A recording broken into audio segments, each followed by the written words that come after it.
Next, following in the footsteps of Michael Bublé, Diana Krall, and Nicki Yanofsky, Matt Forbes is the latest Canadian crooner set to take the world by storm. I kind of call what I do vintage pop. No matter what you call it, Matt's sound is a hit. And now the Halifax native is ready to rise to the top with his first album, Coulda, Woulda, Shoulda. Oh, some of these days. It's a Canadian doing the Great American Songbook, basically. You know, hits made famous by Bobby Darin, Frank Sinatra, all that good stuff. All my favorites. But kind of done in a new hip way for 2015 that speaks to my generation, which is a pretty nostalgic one. And I've always had kind of this classic sound.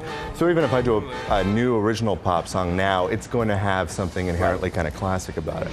And Matt's already garnering a celebrity fan base. I'm in LA and I was fortunate enough to hook up with Seth MacFarlane's band leader, Ron Jones, who does all the scoring for Family Guy and American Dad. And I go out in front of his 23-piece band and open for Seth.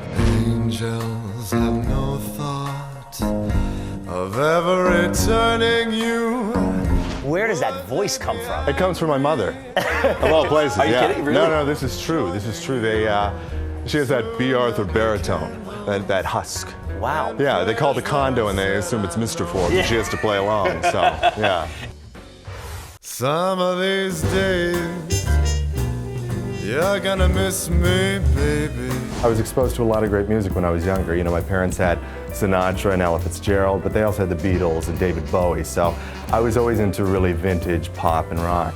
But this big band sound was always what I gravitated towards. You know, with iTunes and everything else, people have eclectic tastes, and Lady Gaga can cohabitate with Tony Bennett, and Amy Winehouse with Coldplay and Jay-Z. I mean, it's not weird to have Frank Sinatra in a playlist with all those other, you know, top 40 people. I said some of these days. But I was in grade 4 and I was obsessed with Bond and all those title songs. So I remember the first thing I saved up and went out and got this double disc, you know, the music of Shirley Bassey and John Barry and all this James Bond stuff. And I think I also picked up Savage Garden. Truly, Madly, Deeply.